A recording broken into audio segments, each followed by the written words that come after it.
sometime before the events of Superhero and after the events of Broly? What if the gang gathered the Legendary Saiyan himself in order to bring out his godly potential? How would his brutal nature and ferocity clash with the tranquil state of such a transformation? And how powerful could it possibly make him? This manga was created by UnrealEntGaming and his team, and since yet again he was nice enough to share it here too, consider helping him make stuff like this possible by checking out his Patreon using the links below, where all his usual exclusive mangas are available to read. With our heroes, though optimistic, Gohan asks his dad if he really thinks something like this will truly work. They haven't tried anything similar to this in a very long time. Does he think he's ready for this level of power? If we look at Gohan, he appears to be back in his training gi and is sporting a fresh haircut. Clearly he's decided to put the books down and get back to some of the action. Responding, his father believes Broly is more than ready. In fact, he thinks he would be the perfect person to learn the powers of a Super Saiyan God. It should be fun.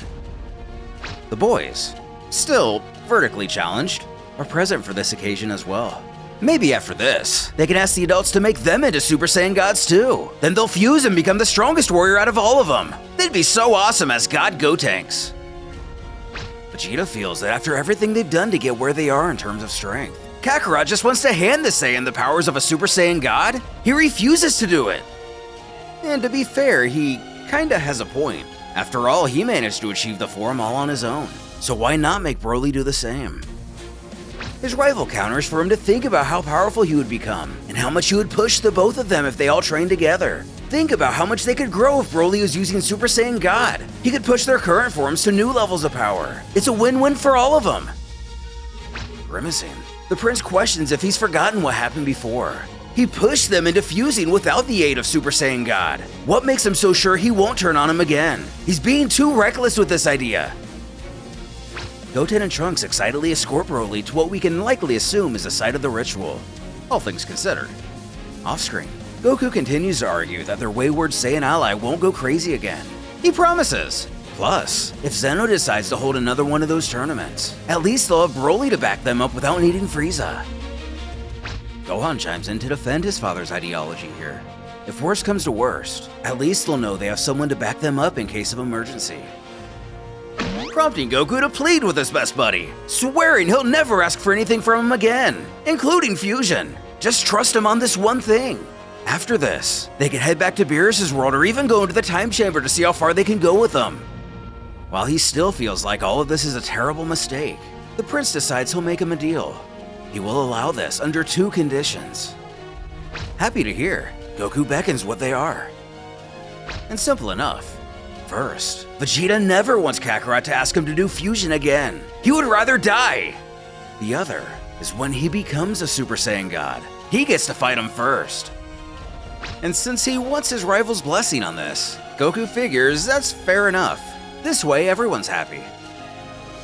Giving Broly his attention, Vegeta instructs him to stand over there and to wait for him to give him the signal for when it's over. He reminds that he is not happy about this. But just so he knows, they have some unfinished business to tend to after this, demanding he move now. But first, he's a bit curious. What does he even do? How does he obtain the power they speak of? Vegeta explains that all he needs to do is stand there and be quiet. He will take their hands and do nothing. Once this is done, they can pick up where they originally left off before Kakarot ruined their battle. In attendance, Beerus and Whis, the former scowling at the fact that they're just standing around and taking forever. He shouts for them to hurry up and get this over with. He's tired of listening to them all argue. The angel interjects that it does seem to be Vegeta who is the only one against the idea, but it looks as though he too is letting up to it. The Saiyans gather as needed for the ritual. Goku chirps for everyone to gather around. They need to transform into Super Saiyans like they did before for this to work. Though Vegeta has to get out one more jab that if this goes wrong, it's all on his head. With everyone ready, Goku's ready to do this. He instructs everyone that they will also need to turn Super Saiyan. But here they go!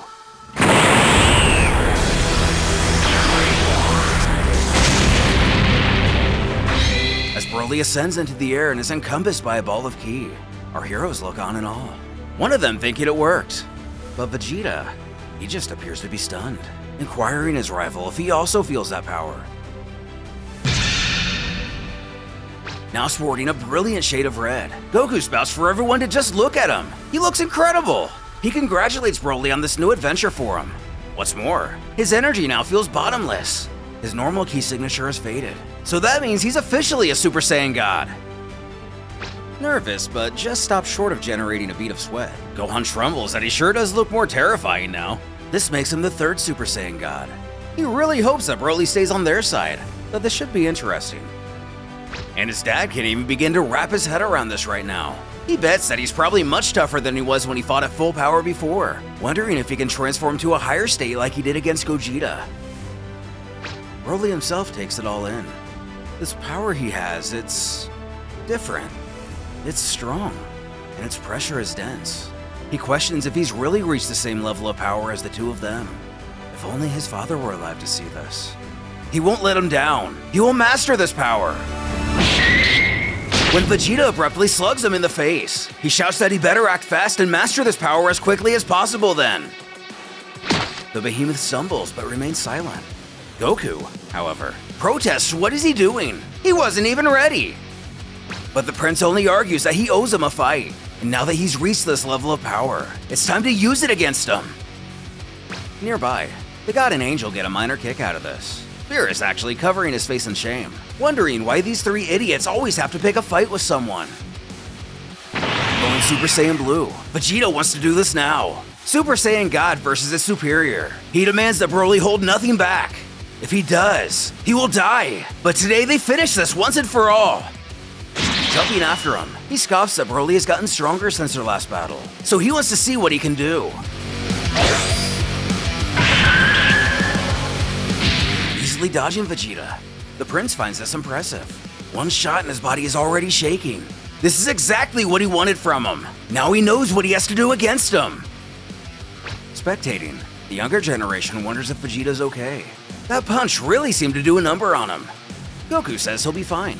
He thinks he was just taken aback because he wasn't expecting Broly to become this powerful. Our giddy Saiyan can't contain his excitement. He thinks Vegeta's about to get serious against him though. He tells him that was a really good shot. Why doesn't he show him what he can do now? He wants to see where he stands. And this confuses the brute. Is Goku saying he would like to fight him too? If so, he welcomes the challenge. He wants to see how far this power can take him, instructing Goku to go Super Saiyan Blue like Vegeta. Not like he has to ask him twice. Goku complies and doesn't waste any more time. He beckons his foe to give it all he's got. As the pair charge after one another, Gohan looks on, unable to believe how powerful Broly is. If his dad isn't careful, this could be very bad. But before we get the chance to find out, Vegeta fairly interferes with their skirmish. This is his battle, not Kakarot's. In fact, he did this last time too, but not again. They agreed upon the terms of this arrangement and he will not have them taken away from him. Asking if he understands, Goku only questions what's the deal. He was only gonna spar with him for a quick second. Why did he have to go and ruin it like that? Not in the mood to argue, Vegeta reiterates that they are doing this his own way. Kakarot always tends to hog everything to himself and it's not going to fly this time around. But our usual hero contends that he only wanted to spar with him for like a second. Like he said before, he wasn't planning on fighting him for an entire year or something. He's taking this too far. But 1 second for this buffoon is the same as fighting someone for an entire year. So the answer is no. And if he doesn't shut his mouth and accept it, then Vegeta will have to shut it for him. Not backing down, Goku pushes him to just try it. Besides, he always likes to have the fun too. He always tries to ruin a good time. As the Saiyans quarrel with each other, Beerus quietly approaches the legendary warrior himself. He calmly states, "So this is Broly." He hears that he's quite impressive for someone with little to no battle experience. His power strikes the Destroyer's interest. It's been a very long time since he's had anyone push him to use his full power. He is in search of such a rival. And to be fair, this rival was stated to be a Super Saiyan God. While these two argue their lives away, what does he say the two of them have a go at it, to see if his premonition comes true today? Beerus expects nothing less than the power he used against the others a while back. And now that he's a god, he must be able to do so much more. But fight him? A god of destruction? Although the brute seems a bit hesitant at the thought. Beerus himself narrows his eyes and shouts, that's right. He looks promising, so he wants to see what he has to offer. Nothing will get in their way. Urging him to go on then. Show him the full extent of his incredible battle power. He's ready. With Broly's new state, could it possibly prove to be the perfect balance of raw power and a tranquil mind? And if so, is he in fact the rival that Beerus saw in his prophecy, and not Goku?